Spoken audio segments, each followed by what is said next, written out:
Hi! ఈరోజు ఒక important chapter నేర్చుకుందాం. Breathing and exchange of gases. ఇది 11th క్లాస్లో ఒక ఇంపార్టెంట్ చాప్టర్. యూజువల్గా మనం ఏ చాప్టర్ అయినా చదివే ముందు ఓవరాల్ బ్రాడ్ పిక్చర్లోని ఆ చాప్టర్ ఎక్కడుంది అంటే specifically address of the chapter మనం ఖచ్చితంగా తెలుసుకోవాలి. అంటే బేసికలీ ఎందుకు అది చెప్తున్నాను అంటే ఏంటి అంటే, ఇది చూస్తే మీకు 11th క్లాస్లో మీరు ఏం నేర్చుకుంటారు, 12th క్లాస్లో ఏం నేర్చుకుంటారు, ఓవరాల్ సిలబస్ ఇది.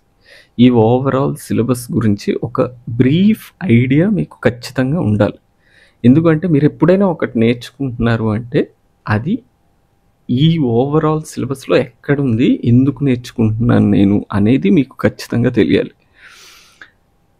ఓవరాల్గా ఒకటి మీకు ఒక ఫ్రేమ్వర్క్ ఇస్తాను, మీకు ఒక బేసిక్ ఐడియా ఇస్తాను.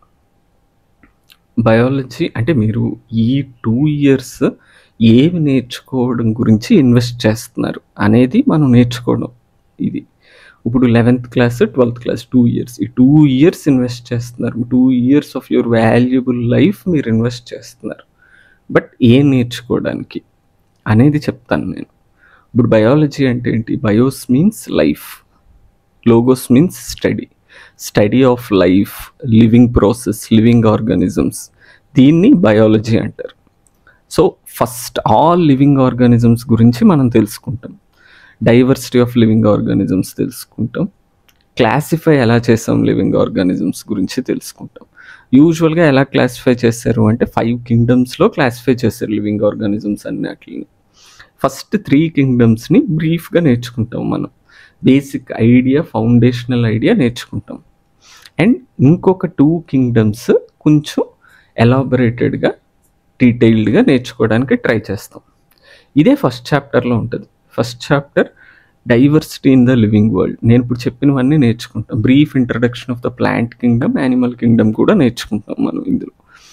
తర్వాత చాప్టర్కి వచ్చేసరికి మనం ఏం చెప్పాను, డీటెయిల్డ్గా మనం ప్లాంట్స్ గురించి, యానిమల్స్ గురించి నేర్చుకుంటాం, అంతే కదా. సో నెక్స్ట్ యూనిట్లోని స్ట్రక్చరల్ ఆర్గనైజేషన్ ఆఫ్ ప్లాంట్స్ గురించి నేర్చుకుంటాం, స్ట్రక్చరల్ ఆర్గనైజేషన్ ఆఫ్ యానిమల్స్ గురించి నేర్చుకుంటాం. అంటే స్ట్రక్చరల్గా ఎలా డివైడ్ అయ్యే, మార్ఫాలజీ ఏంటి ప్లాంట్స్ది, యానిమల్స్ది అనేది. అండ్ ఇప్పుడు స్ట్రక్చర్ అయిపోయింది. తర్వాత ఫిజియాలజీ అంటే అది ఫంక్షన్ ఎలా అవుతుంది, ప్లాంట్స్ ఎలా ఫంక్షన్ అవుతాయి. అండ్ యానిమల్స్లోని ఓవరాల్గా యానిమల్ అని కాకుండా యానిమేలియా కింగ్డమ్లోని హ్యూమన్స్ గురించి మనం నేర్చుకుంటాం. అంటే మనం ఎలా ఫంక్షన్ చేస్తాం అనేది నేర్చుకుంటాం. కాకపోతే స్ట్రక్చర్ నేర్చుకున్నాం.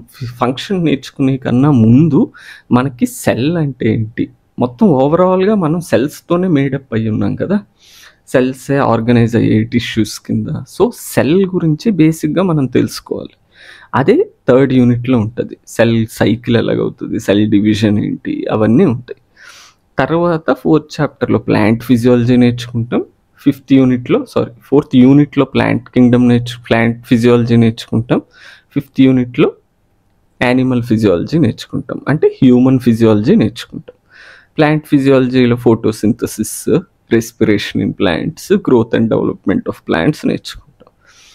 యానిమల్ కింగ్డమ్లో అంటే హ్యూమన్స్లో డిఫరెంట్ ఫిజియాలజీస్ మనం నేర్చుకుంటాం. లంగ్స్ గురించి, రెస్పిరేటరీ సిస్టమ్ నేర్చుకుంటాం, కిడ్నీస్ గురించి, ఎక్స్క్రిటరీ సిస్టమ్ నేర్చుకుంటాం, సర్క్యులేటరీ సిస్టమ్ నేర్చుకుంటాం, లోకోమోషన్ అండ్ మూవ్మెంట్ నేర్చుకుంటాం, నర్వస్ సిస్టమ్ నేర్చుకుంటాం, and chemical coordination and integration నేర్చుకుంటాం. ఇక్కడితోని 11th క్లాస్ సిలబస్ అయిపోతుంది. తర్వాత 12th క్లాస్లో చూస్తే హ్యూమన్స్ ఒక హ్యూమన్ నుంచి ఇంకొక హ్యూమన్ ఎలా వచ్చింది అనేది నేర్చుకుంటాం. అది రిప్రొడక్టివ్ సిస్టమ్. తర్వాత ముందు హ్యూమన్ నుంచి ఈ హ్యూమన్ ఎలా ఇవాల్వ్ అయ్యింది అనేది నేర్చుకుంటాం. ఈ కంటిన్యూటీ అంతటిని జెనెటిక్స్ నేర్చుకుంటాం. అదే 6th యూనిట్ రిప్రొడక్షన్ గురించి నేర్చుకుంటాం. 7th units genetics and evolution గురించి నేర్చుకుంటాం. ఇప్పుడు application of biology in human welfare, biotechnology, వీటి గురించి నేర్చుకుంటాం నెక్స్ట్ 2 యూనిట్స్. ఆ తర్వాత ఎకాలజీ అంటే రిలేషన్షిప్స్ మన నుంచి యానిమల్స్కి రిలేషన్షిప్స్, ప్లాంట్స్తో రిలేషన్ అండ్ ఇకో సిస్టమ్ ఒకటి ఫామ్ చేస్తాం, అది నేర్చుకుంటాం ecology. That is the overall syllabus which you will learn in these 2 years. ఈ 2 years మీరు ఇన్వెస్ట్ చేసి దీన్ని నేర్చుకుంటారు. సో ఇప్పుడు ఈరోజు నేను చెప్పదలుచుకున్నది ఏంటి, breathing and exchange of gases కదా. అది ఎక్కడుంది, ఇప్పుడు నేను చెప్పిన ఎలాబరేషన్లోని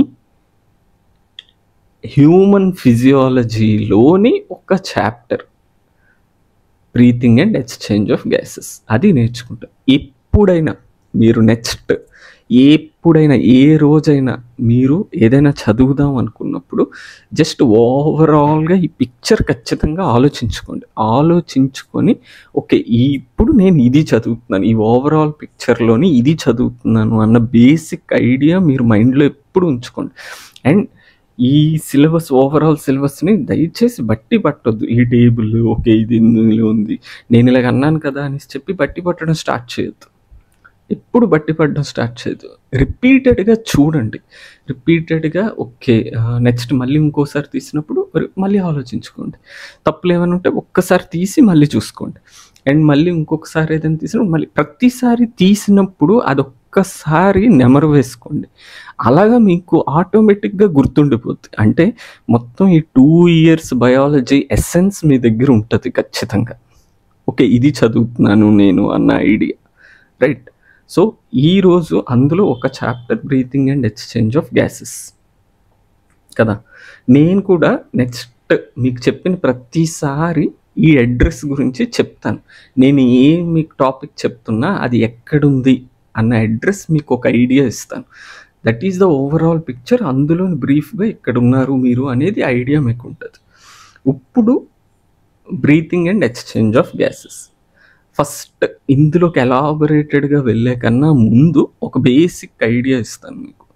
breathing and exchange of gases అంటే ఏంటి అంటే basically respiratory system of human physiology మనం చదువుతున్నాం, రైట్. సో ఇప్పుడు ఈ బ్రీతింగ్ అండ్ ఎక్స్చేంజ్ ఆఫ్ గ్యాసెస్లోని అంటే రెస్పిరేటరీ సిస్టమ్ అసలు ఏంటి అంటే ఎయిర్లోని ఆక్సిజన్ ఉంటుంది, మనకి ఆక్సిజన్ కావాలి కదా. సో ఎయిర్లో ఆక్సిజన్ని మనం బాడీలోకి తీసుకోవాలి. ఎయిర్లో ఆక్సిజన్ని మనం సక్ చేస్తాం, లోపలికి సక్ చేస్తాం. నోస్ మౌత్ దానికి హెల్ప్ చేస్తుంది లోపలికి సక్ చేయడానికి, రైట్. ఇయర్స్ కూడా ఉన్నాయి, ఇయర్స్కి హోల్స్ ఉన్నాయి, కాకపోతే ఇయర్స్ ద్వారా మనం సక్ చేయలేం. ఓన్లీ దాని ద్వారానే అదే సిస్టమ్ ఓపెనింగ్ లంగ్స్లో. ఎందుకు అంటే లంగ్స్లో కొన్ని మజిల్స్ ఉంటాయి, అవి హెల్ప్ చేస్తాయి, అవి సక్ చేయడానికి హెల్ప్ చేస్తాయి. సో ఓన్లీ ఈ నాస్ట్రిల్స్ అవే హెల్ప్ అవుతాయి మనకి, రైట్. సో ఇప్పుడు సక్ చేసాం మనం ఆక్సిజన్ని లోపలికి సక్ చేసాము. ఎంతవరకు సక్ చేసాము, లంగ్స్లోని చివరగా ఆల్వియోలై అని ఉంటాయి, అక్కడి వరకు సక్ చేసాం మనం ఎయిర్ని, రైట్. అక్కడ ఎక్స్చేంజ్ ఆఫ్ గ్యాస్ జరుగుతుంది. అంటే ఇప్పుడు మనం పీల్చుకున్న ఎయిర్లో ఆక్సిజన్ గురించి మనం పీల్చుకున్నాం, అంటే ఆక్సిజన్ మనం లోపలికి తీసుకున్నాం. ఇప్పుడు ఆల్రెడీ లంగ్స్ దగ్గర ఉన్న బ్లడ్లో కార్బన్ డైఆక్సైడ్ ఉంది. సో ఈ ఆక్సిజన్ని ఆ బ్లడ్లోకి పడేసి కార్బన్ డైఆక్సైడ్ని మళ్ళీ ఆల్వియోలై తీసుకుంటుంది. అక్కడ ఏం జరిగింది, ఎక్స్చేంజ్ జరిగింది. ఆక్సిజన్ ఇచ్చేసి కార్బన్ డైఆక్సైడ్ మళ్ళీ తీసుకుంది, ఎక్స్చేంజ్ ఆఫ్ గ్యాస్ జరిగింది అక్కడ. ఫస్ట్ ఇలా పీల్చుకుంది. ఇప్పుడు ఆల్వియోలైలో ఏమున్నాయి, కార్బన్ డైఆక్సైడ్ ఉంది. ఫస్ట్ ఆక్సిజన్ని మనం ఆల్వియోలై వరకు తీసుకువెళ్ళాం, అక్కడ ఆక్సిజన్ని బ్లడ్ తీసేసుకొని కార్బన్ డైఆక్సైడ్ని మళ్ళీ ఆల్వియోలైలోకి పంపించేస్తుంది. సో ఇప్పుడు ఆల్వియోలైలోని ఏమున్నది, కార్బన్ డైఆక్సైడ్ ఉంది, దాన్ని బయటికి పంపించేస్తాం. దాన్ని ఎక్స్హలేషన్ అంటారు. ఇన్హలేషన్, ఎక్స్హలేషన్, దీన్నే బ్రీతింగ్ అంటారు. యూజువల్గా ఇక్కడ మనకి టెక్స్ట్ బుక్లో బ్రీతింగ్ రెస్పిరేషన్ రెండు సేమ్ అన్నట్టు ఇచ్చాడు, కానీ but I beg to differ. ఖచ్చితంగా అవి రెండు డిఫరెంట్, మైనర్ డిఫరెన్స్ ఖచ్చితంగా ఉంది. బట్ టెక్స్ట్ బుక్లో మీకు అలాగ ఇచ్చాడు కాబట్టి దాన్ని మీరు అలాగే చదవచ్చు, నాకేం అభ్యంతరం లేదు. బట్ ఫ్రాంక్లీ స్పీకింగ్ బ్రీతింగ్ అన్న వెంటిలేషన్ అన్న ఒకటి. మెడికల్ టర్మ్స్లో వెంటిలేషన్ అంటారు బ్రీతింగ్. ఇవి రెండు ఒకటి. బ్రీతింగ్ అన్న రెస్పిరేషన్ అన్న ఒకటి కాదు. బట్ టెక్స్ట్ బుక్లో అలాగే ఇచ్చాడు కాబట్టి మనం ఒకటిలాగే తీసుకున్నాం. సో ఇప్పుడు ఏంటి, మనం పీల్చుకున్నాం ఆల్వియోలైలోని బ్లడ్, మళ్ళీ కార్బన్ డైఆక్సైడ్ డంప్ చేసేసింది ఆల్వియోలైలోకి, అండ్ అది బయటకు వదిలేస్తాం. దీనిని బ్రీతింగ్ అన్న. ఇప్పుడు బ్లడ్లో ఏముంది, ఆక్సిజన్ ఉంది. ఇప్పుడు ఈ బ్లడ్ ప్రతి ఆర్గాన్కి వెళ్తుంది. హార్ట్కి వెళ్తుంది, బ్రెయిన్కి వెళ్తుంది, కిడ్నీకి వెళ్తుంది, ఇంటెస్టైన్స్కి వెళ్తుంది, ప్యాంక్రియాస్కి వెళ్తుంది, ప్రతి ఆర్గాన్కి వెళ్తుంది. వెళ్ళి ప్రతి ఆర్గాన్లోని కార్బన్ డైఆక్సైడ్ అక్యుములేట్ అయిపోయి ఉంది. ఇప్పుడు ఈ బ్లడ్ హార్ట్ దగ్గరికి వెళ్ళి కార్బన్ డైఆక్సైడ్ తీసేసుకొని ఆక్సిజన్ ఇచ్చేస్తుంది. అలాగే ప్రతి ఆర్గాన్కి ఎంతెంత ఆక్సిజన్ కావాలి అంతంత ఆక్సిజన్ ఇచ్చేస్తుంది. వాటిలో ఆల్రెడీ ప్రొడ్యూస్ అయ్యి ఉన్న కార్బన్ డైఆక్సైడ్ని తీసేసుకుంటుంది. రైట్, అంటే అక్కడ ఒక ఎక్స్చేంజ్ ఆఫ్ గ్యాసెస్ జరిగింది. ఫస్ట్ ఎక్స్చేంజ్ ఆఫ్ గ్యాస్ని యూజువల్గా ఎక్స్టర్నల్ రెస్పిరేషన్ అంటారు, అంటే లంగ్స్ దగ్గర జరిగింది. టిష్యూ దగ్గర మళ్ళీ ఎక్స్చేంజ్ ఆఫ్ గ్యాస్ జరిగింది చూడండి, దాన్ని ఇంటర్నల్ రెస్పిరేషన్ అంటారు. సో ఇప్పుడు మళ్ళీ బ్లడ్లో కార్బన్ డైఆక్సైడ్ ఉంది అండ్ టిష్యూస్లో ఆక్సిజన్ ఉంది. టిష్యూస్ అన్నీ ఆక్సిజన్ ఎందుకు తీసుకున్నాయి, అసలు ఏంటి రీజన్, ఎందుకు అవసరం? అసలు బేసికల్లీ మనమైనా ఆక్సిజన్ని ఎందుకు తీసుకుంటున్నాం ఎయిర్లోకి, ఏంటి అవసరం అంటే టిష్యూస్లోని ఆక్సిజన్ని యూజ్ చేసి ఎనర్జీ ప్రొడ్యూస్ చేసుకుంటాయి. అవి వాటి ఫంక్షనింగ్కి ఎనర్జీ కావాలి, వాటిని ప్రొడ్యూస్ చేసుకుంటాయి. ఇది బేసిక్ మెకానిజం. అండ్ ఇంకొకటి, అండ్ మొత్తం ఇప్పుడు ఈ స్టెప్స్ అన్నిటిని రెగ్యులేట్ చేసి రెగ్యులేటర్స్ ఉంటాయి. అంటే ఇప్పుడు మనకి ఫ్యాన్ ఎలా ఉంది, ఫ్యాన్ స్పీడ్ని పెంచడం తగ్గించడం మనం చేయగలం. అలానే బ్రీతింగ్ మొత్తం ఈ రెస్పిరేషన్ని స్పీడ్ పెంచవచ్చు తగ్గించవచ్చు. అండ్ డెప్త్ ఆఫ్ రెస్పిరేషన్ అంటారు. బ్రీతింగ్ బాగా ఎక్కువ పీల్చుకోవడం లేదంటే షాలోగా పీల్చుకోవడం, ఇలాగ డిఫరెంట్ మెకానిజమ్స్ ఉంటాయి. ఇట్లన్నిటికి రెగ్యులేటర్స్ ఉంటాయి. సో అదొకటి. అండ్ ఇప్పుడు ఈ మెకానిజం అంతట్లోనే ఎక్కడైనా ఫాల్ట్స్ వస్తే దాటిని డిజార్డర్స్ అంటారు. అర్థమైనా? సో ఇప్పుడు ఇవే నేర్చుకుంటాం మనం ఇందులోని. ఫస్ట్ రెస్పిరేటరీ ఆర్గన్స్ గురించి నేర్చుకుంటాం. ఏంటి రెస్పిరేటరీ ఆర్గన్స్? లంగ్స్. హ్యూమన్స్కి అయితే లంగ్స్, వాటి గురించి నేర్చుకుంటాం. అండ్ మెకానిజం ఆఫ్ బ్రీతింగ్ అంటే ఇన్హలేషన్ ఎక్స్హలేషన్ నేర్చుకుంటాం. తర్వాత ఎక్స్చేంజ్ ఆఫ్ గ్యాస్ చెప్పాను ఆల్రెడీ, ఎక్స్చేంజ్ అవుతుంది. 2 times ఎక్స్చేంజ్ అవుతుంది. లంగ్ దగ్గర ఎక్స్చేంజ్ అవుతుంది, టిష్యూ దగ్గర ఎక్స్చేంజ్ అవుతుంది. వాటి గురించి నేర్చుకుంటాం. ట్రాన్స్పోర్ట్ ఆఫ్ గ్యాసెస్ ఎలాగ ట్రాన్స్పోర్ట్ అవుతుంది బ్లడ్లో అనేది నేర్చుకుంటాం.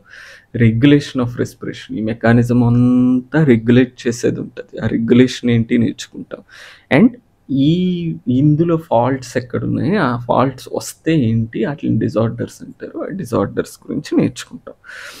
ఈ 6 సబ్ చాప్టర్స్ లాగా ఈ 6 సబ్ చాప్టర్స్ నుంచి నేర్చుకుంటాం మనం, ఓకేనా? అండ్ ఈరోజు ఫస్ట్ ఇంట్రడక్షన్ నేర్చుకుందాం. ఈ వీడియోలోని ఈ చాప్టర్లోని ఇంట్రడక్షన్ నేర్చుకుందాం. బ్రీతింగ్ అండ్ ఎక్స్చేంజ్ ఆఫ్ గ్యాసెస్లోని ఇంట్రడక్షన్ నేర్చుకుందాం ఈ వీడియోలో. ఈ ఇంట్రడక్షన్ నేర్చుకోకన్నా ముందు కొన్ని ఇంపార్టెంట్ కాన్సెప్ట్స్ చెప్తాను నేను మీకు. అంటే జస్ట్ మీ ఫౌండేషన్ బిల్డప్ చేయడానికి, బేసిక్స్ స్ట్రాంగ్గా ఉండడానికి ఈ కాన్సెప్ట్స్ గుర్తుపెట్టుకోవాలి మీరు. రైట్, అందులో first concept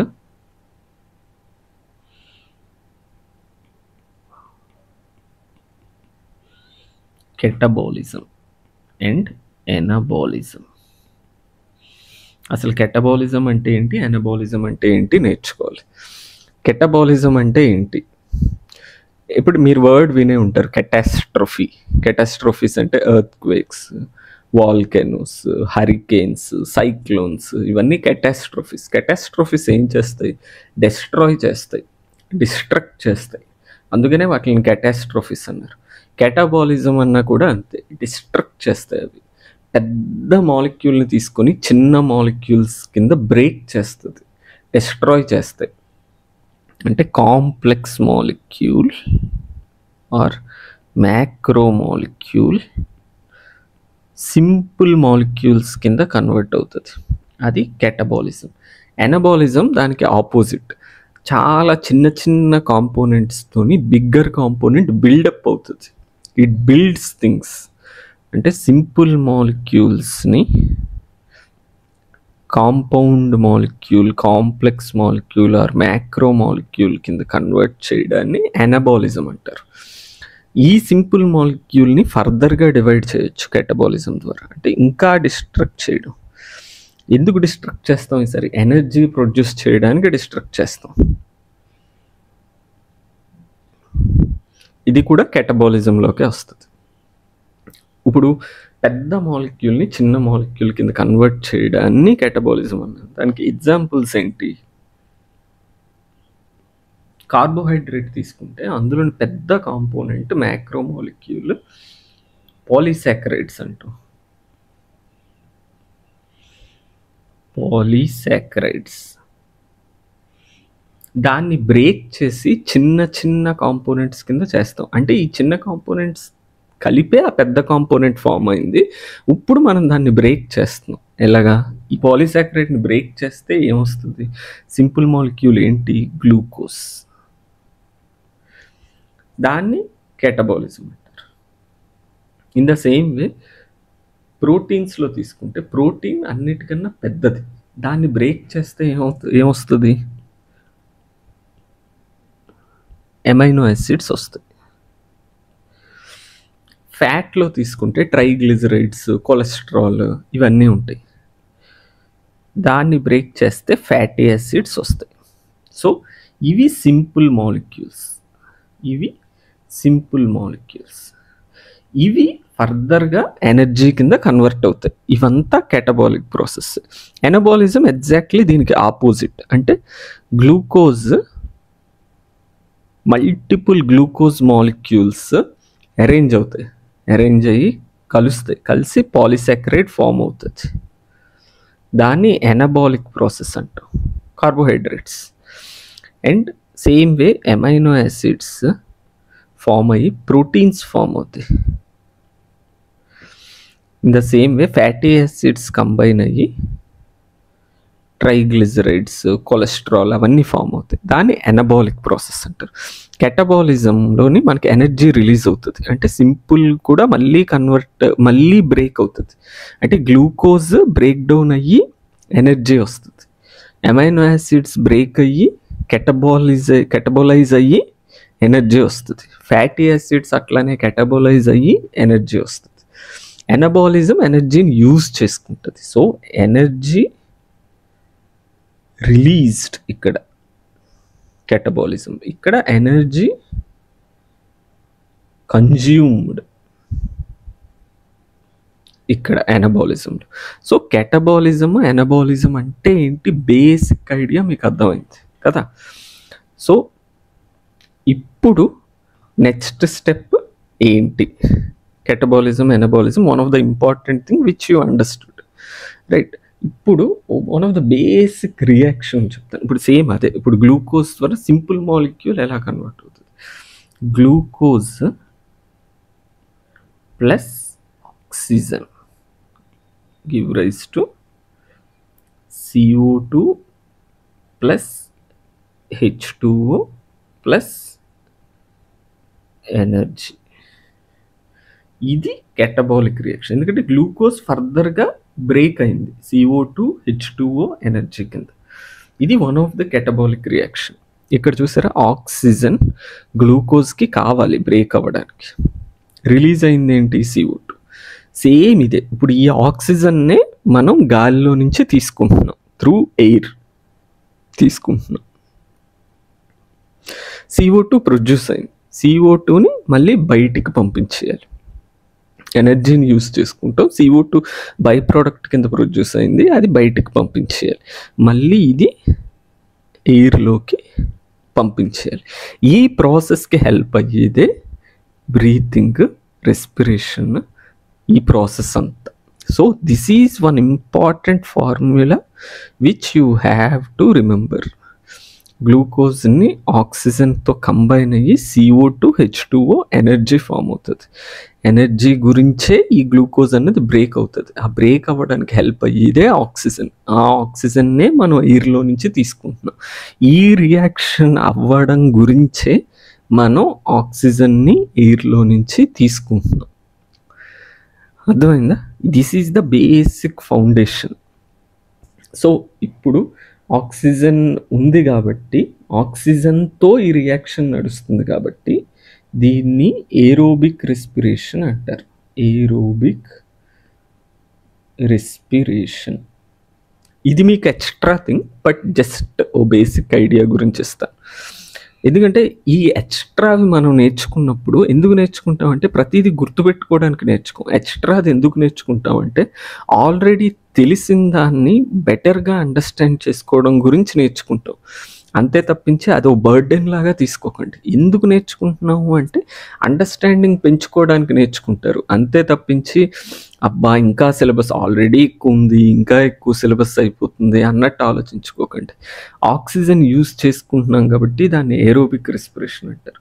in the same వే ఇంకొక కైండ్ ఆఫ్ రెస్పిరేషన్ ఉంటుంది, ఎనైరోబిక్ రెస్పిరేషన్. ఎనైరోబిక్ రెస్పిరేషన్ అంటే ఏంటి? ఒకవేళ ఆక్సిజన్ లేకపోతే, ఆక్సిజన్ లేదు అసలు, అలాంటప్పుడు ఏం చేస్తాం? ఆక్సిజన్ ఉండకుండా ఎందుకు ఉంటుంది అని అనుకోవచ్చు మీరు చాలా ఫాస్ట్ మీద స్ప్రింట్ చేస్తున్నారు, పరిగెడుతున్నారు అనుకోండి. ఎంత ఆయాసపడతారంటే ఫాస్ట్ మీద బ్రీత్ తీసుకుంటారు. ఆ బ్రీత్లోని ఆక్సిజన్ అసలు సరిగ్గా అందదు మీకు. అంత బ్రీత్ తీసుకుంటారు మీరు. ఆ ఆక్సిజన్ అందని సర్కమ్స్టెన్సెస్ కొన్ని ఉంటాయి. అలాంటి సర్కమ్స్టెన్సెస్లోని ఎనైరోబిక్ రెస్పిరేషన్ మన బాడీలోనే ఉంటుంది. ఎనైరోబిక్ రెస్పిరేషన్ కూడా అదొక మెకానిజం. ఏరోబిక్ రెస్పిరేషన్ అవ్వకపోతే anaerobic respiration will take over. So ఇప్పుడు ఫాస్ట్ మీద పరిగెడుతున్నారు, అప్పుడు ఆక్సిజన్ అందట్లేదు మీ లంగ్స్కి. అప్పుడు ఎనైరోబిక్ అంటే ఇది ఎలాగంటే కరెంట్ కంటిన్యూస్గా ఉండి సడన్గా పోతే జనరేటర్ ఎలాగా ఆన్ అవుతుందో అట్లాగా మామూలుగా అంతా వెళ్ళిపోతుంది. కొన్ని టైమ్స్లోని ఆక్సిజన్ మీకు అందదు. అలాంటి టైమ్స్లోని హెల్ప్ అయ్యేది ఎనైరోబిక్ రెస్పిరేషన్. అంటే ఒక బ్యాకప్ లాగా అనమాట, బ్యాకప్ జనరేటర్ లాగా. కాకపోతే ఎనైరోబిక్ రెస్పిరేషన్కి లిమిటేషన్స్ ఉన్నాయి. ఆక్సిజన్ అందకపోతే అది, ఆక్సిజన్ అందుతుంది కాబట్టి aerobic respiration. Anaerobic respiration limitations ఏంటి అవన్నీ నేను మీకు తర్వాత చెప్తాను. బట్ ఇది సో రెస్పిరేషన్స్లో కూడా 2 kinds ఉంటాయి. ఆక్సిజన్ ఉంటే ఏరోబిక్ రెస్పిరేషన్, ఆక్సిజన్ లేకపోతే ఎనైరోబిక్ రెస్పిరేషన్. సో ఇప్పుడు మీరు నేర్చుకునేది ఓన్లీ ఏరోబిక్ రెస్పిరేషన్. ఏరోబిక్ రెస్పిరేషన్లో ఈ ఫార్ములా చాలా ఇంపార్టెంట్. గ్లూకోజ్కి ఆక్సిజన్ కలిసి ఈ ఆక్సిజన్నే మనం ఎయిర్లోంచి తీసుకుంటున్నాం. ఎందుకంటే ఎనర్జీ ప్రొడ్యూస్ చేయడానికి, ఈ చివరిన ఎనర్జీ ప్రొడ్యూస్ అవుతుంది కదా, ఈ ఎనర్జీ ప్రొడ్యూస్ చేయడానికి ఈ ఆక్సిజన్ వెరీ ఇంపార్టెంట్. అర్థమైందా? ఇది ఒకటి చాలా చాలా ఇంపార్టెంట్. ఇంకొక చిన్న బేసిక్ థింగ్ ఇంకోటి చెప్తాను. బ్రీతింగ్ని రెస్పిరేషన్ అని అన్నారు ఈ టెక్స్ట్ బుక్లోని, బట్ నేను మీకు చెప్పాను బ్రీతింగ్కి ఈక్వివాలెంట్ టర్మ్ అన్నది వెంటిలేషన్. ఎందుకు ఈ కాన్సెప్ట్ ఎందుకు చెప్తున్నానంటే, యూజువల్గా మీరు వినే ఉంటారు, కొంతమంది పేషెంట్లు హాస్పిటల్లో సిక్గా ఉంటే వెంటిలేటర్ మీద పెట్టారు అని అంటారు కదా, వెంటిలేటర్ మీద పెట్టారు అని వినే ఉంటారు మీరు. ఏంటి ఈ వెంటిలేటర్? కొన్ని టైమ్స్లోని మనకి లంగ్స్ ఇన్ఫెక్షన్ అయినప్పుడు, లేదంటే బాడీలో బాగా ఇన్ఫెక్షన్ చాలా ఎక్కువ అయిపోయినప్పుడు మనం బ్రీతింగ్ కూడా సరిగ్గా తీసుకోలేం. బ్రీతింగ్ అంటే ఇన్హలేషన్, ఎక్స్హలేషన్. బ్రీతింగ్ అంటే ఇన్హలేషన్, ఎక్స్హలేషన్, గుర్తుపెట్టుకోండి. అది కూడా మనం సరిగ్గా చేయలేం. అది తీసుకోవడానికి, ఇన్హలేషన్, ఎక్స్హలేషన్ చేయడానికి కూడా మన దగ్గర ఎనర్జీ ఉండదు. అలాంటి టైమ్స్లోని బాడీలో ఆక్సిజన్ శాతం బాగా తగ్గిపోతుంది. బాడీలో ఆక్సిజన్ తగ్గిపోతుంది అంటే ఎనర్జీ తగ్గిపోతుంది బాడీలోని, ఇంకేం లేదు, ఎనర్జీ ఉండట్లేదు ఇంకా బాడీలోని, బ్రీతింగ్ కూడా తీసుకోలేకపోతున్నాం. అలాంటి టైమ్స్లోని ఎక్స్టర్నల్గా ఒక మిషన్ మనకి రెస్పిరేషన్, బ్రీతింగ్ తీసుకోవడానికి హెల్ప్ అవుతుంది. దానిని వెంటిలేటర్ అంటారు. అర్థమైందా? సో బ్రీతింగ్ అన్నా వెంటిలేషన్ అన్నా ఒకటి, బ్రీతింగ్ అన్నా రెస్పిరేషన్ అన్నా ఒకటి కాదు actually. But that's okay. NCERT బుక్లోని బ్రీతింగ్ ఈక్వల్ టు రెస్పిరేషన్ అన్నాడు. But frankly speaking breathing equal to ventilation. Medical టర్మ్లో బ్రీతింగ్ని వెంటిలేషన్ అంటారు. ఓకే, జస్ట్ అది సైడ్ నోట్ కింద చెప్పాను. ఇప్పుడు చదువుదాం అసలు వాడు ఏమి ఇచ్చాడు ఇంట్రడక్షన్లో అని. As you have read earlier, oxygen is utilized by the organisms to indirectly break down simple molecules like glucose, amino acids, fatty acids. Same అదే కదా, ఆక్సిజన్ ఈజ్ ఇక్కడ అమైనో యాసిడ్స్, ఫ్యాటీ యాసిడ్స్ కూడా యాడ్ చేయొచ్చు. ఇదే వాడి equation ఇచ్చింది, అదే అంటున్నాడు చూడండి. Oxygen is utilized by the organisms to indirectly break down simple molecules like glucose, amino acids and fatty acids to derive energy to perform various activities. Energy derive అయ్యింది, మీరు చూసారు, right? Next line, carbon dioxide which is harmful is also released during the above catabolic reaction. Carbon dioxide కూడా release అయింది and this is a catabolic reaction. అదే అన్నాడు. It is therefore evident that oxygen has to be continuously provided to the cells and CO2 produced by the cells have to be released out. అదే నేను చెప్పాను, oxygen కంటిన్యూస్గా air నుంచి తీసుకోవాలి. Carbon dioxide produce అవుతున్న carbon dioxide కంటిన్యూస్గా ఎయిర్లోకి పంపించేయాలి. అదే రాశాడు వాడు చూడండి. It is therefore evident that oxygen has to be continuously provided to the cells and CO2 produced by the cells have to be released out. This process of exchange of oxygen from the atmosphere with CO2 produced by the cells is called breathing, commonly known as respiration. ఈ ఆక్సిజన్ని లోపలికి తీసుకొని లోపల ఉన్న carbon డైఆక్సైడ్ని బయటికి పంపించే మెకానిజంనే breathing, commonly known as respiration అన్నాడు. Place your hands on your chest, you can feel the chest is moving up and down, పైకి కిందకే కదులుతూ ఉంటుంది. అదే మెకానికల్గా బ్రీతింగ్ అంటాం మనం. You know that is due to breathing. How do we breathe? The respiratory organs and the mechanism of breathing are described in the following sections in this chapter. ఫర్దర్గా మనం మిగిలిన నేర్చుకుంటాం. రెస్పిరేటరీ ఆర్గన్స్ అంటే ఏంటి, mechanism of breathing అంటే ఏంటి అని next వీడియోలోని first sub chapter respiratory organs గురించి నేర్చుకుందాం. ఓకే, ఇప్పుడు నేను ఎండ్ చేస్తున్నాను. ఈ వీడియోని మీరు రిపీటెడ్గా చూడండి అని నేను చెప్పను. ఫస్ట్ ఒకసారి చూడండి, చూసి నేను చెప్పిన కాన్సెప్ట్స్ వీడియో క్లోజ్ చేసేసి ఆ కాన్సెప్ట్స్ ఒక పేజ్ మీద ఒక బుక్ తీసుకొని మీరు ఎంత రీప్రొడ్యూస్ చేయగలరో రీప్రొడ్యూస్ చేయండి. ఈ వీడియో చాలా ఇంపార్టెంట్. ఇది చాలా బేసిక్స్ చెప్పిన వీడియో. ఈ బేసిక్స్ మీకు పర్ఫెక్ట్గా రావాలి. సో ఫస్ట్ ఒకసారి విని ఒక్కసారి అనలైజ్ చేసుకోండి. ఒక పేపర్ మీద తీసుకొని రాయండి ఏంటేంటి మీకు అర్థమైంది ఏంటి అని. మీకు గ్యాప్స్ వస్తాయి, కొన్ని గ్యాప్స్ వస్తాయి మీకు అండర్స్టాండింగ్లో, కొన్ని గ్యాప్స్ వస్తాయి. ఆ గ్యాప్స్ ఫిల్ చేసుకోవడానికి మళ్ళీ వీడియో చూడండి. ఆ గ్యాప్స్ ఫిల్ చేసుకోవడానికి వీడియో మళ్ళీ చూడండి. చూసాక ఆ గ్యాప్స్ ఫిల్ అవుతున్నాయా లేదా చూడండి. ఆ గ్యాప్స్ ఒకవేళ ఫిల్ అవ్వట్లేదు అంటే మీకు అది డౌట్ వచ్చింది అని అర్థం. ఒక క్వశ్చన్ అరైజ్ అయింది మీకు, ఓకే సమ్ క్వశ్చన్, ఆ క్వశ్చన్ని మీరు కామెంట్ చేయండి. ఏంటి మీకు అర్థం అవ్వట్లేదు. ఒకవేళ నిజంగా ఆ క్వశ్చన్కి ఆన్సర్ నా వీడియోలోనే ఉంటే నేను వీడియో మళ్ళీ చూడండి అని చెప్తాను. ఒకవేళ జెన్యూన్గా ఆ క్వశ్చన్కి ఆన్సర్ ఈ వీడియోలో లేకపోతే నేను ఆ వీడియోస్ అలాంటి క్వశ్చన్స్ అన్నీ తీసుకొని ఎండింగ్లో ఈ చాప్టర్ అంతా చెప్పేశాక ఎండింగ్లోని ఆ క్వశ్చన్స్ అన్నిటికీ ఆన్సర్ చేస్తాను నేను. అండ్ ఇంకొకటి, ప్రీవియస్ ఇయర్స్ అన్నిటిలోని ఈ చాప్టర్ మీద వచ్చిన నీట్ క్వశ్చన్స్ అన్నీ కూడా చివరిలో చెప్తాను నేను. Okay, thank you.